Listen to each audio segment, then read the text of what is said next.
The air hung heavy with the scent of mildew and decay as I stepped through the rusted metal door. The dilapidated sign outside had once proudly declared this place a film studio, but now it only hinted at the darkness within.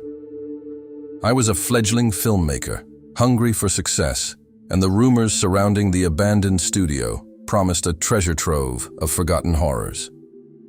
The hallway stretched out before me, its flickering fluorescent lights casting eerie shadows on the peeling wallpaper. My footsteps echoed through the silence, a stark contrast to the hustle and bustle that once filled these halls. The air seemed to pulse with an otherworldly energy, a sensation that crawled beneath my skin. I had heard whispers of a film, a masterpiece lost to time, hidden away in the heart of this forsaken place. A film so terrifying, it had been deemed too dangerous for public consumption. The story went that those who watched it disappeared without a trace, their minds forever haunted by the malevolent images on the screen. Intrigued and perhaps a touch reckless, I had set out to uncover the truth. As I delved deeper into the studio's labyrinthine corridors, the temperature plummeted, and an oppressive darkness clung to the walls. My breath formed frosty clouds in the air, and an unsettling feeling settled in the pit of my stomach. The whispers grew louder, indistinct voices that seemed to speak directly into my mind. Finally, I stumbled upon a door marked with a faded number 13. The handle creaked as I turned it, revealing a room shrouded in darkness. The only source of illumination came from an ancient projector in the corner, its sputtering light casting a sickly glow. The film reel lay on a table, covered in a layer of dust that hinted at decades of neglect. I hesitated for a moment, my hand hovering over the reel, before succumbing to the irresistible pull of curiosity. I loaded the film into the projector, and with a shudder, the room came to life. The images flickered on the screen, a grainy and distorted tableau of unspeakable horror. The scenes were disjointed, each more nightmarish than the last.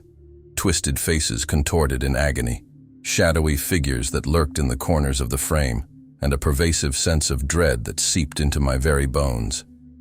As the film progressed, I felt a growing unease, a presence in the room that seemed to watch me from the shadows. The whispers intensified, coalescing into a sinister chant that echoed in my mind. It was as if the film itself was alive, reaching out to claim the intruder who had dared to unearth its secrets. I tried to tear my eyes away from the screen, but an invisible force held me captive. The images became more grotesque, more visceral, until they transcended the boundaries of the screen and filled the room. The air grew thick with an otherworldly energy, and I felt a cold hand on my shoulder. A guttural voice whispered in my ear, words that echoed with ancient malevolence. I recoiled, but the grip on my shoulder tightened. The shadows in the room congealed into a tangible form, a grotesque figure that oozed darkness. Its eyes glowed with an unholy light, and a twisted grin split its face. In a panic, I reached for the projector, fumbling to shut it off. The room plunged into darkness, but the whispers persisted. I stumbled backward, my heart pounding in my chest. The oppressive atmosphere pressed down on me, and I realized I was not alone. Figures materialized from the shadows, contorted and tormented souls that reached out with spectral hands. Their faces bore the anguish of the damned, and their hollow eyes stared into the depths of my soul.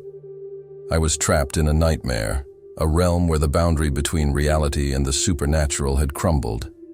Desperation fueled my every movement as I stumbled through the darkness, pursued by the malevolent entities that clawed at my sanity. The studio seemed to warp and shift around me, a labyrinth designed to ensnare its victims.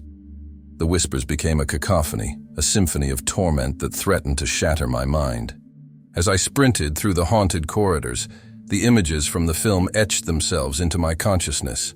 Faces contorted in agony, twisted figures that defied the laws of nature, and an unrelenting terror that clung to my every step. I was no longer a spectator. I was a participant in a nightmare of my own making. The exit loomed ahead, a dim light at the end of a seemingly endless tunnel.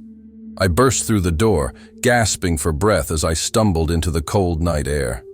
The studio loomed behind me, a silent monolith that held secrets beyond comprehension. I dared not look back, fearing that the shadows would follow.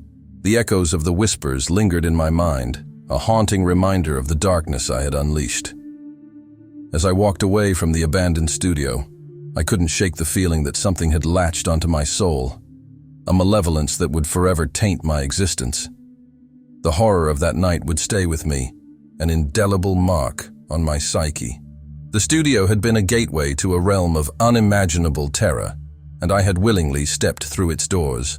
The lost film, a cursed masterpiece, had claimed another victim, and I was left to navigate the twisted corridors of my own fractured mind.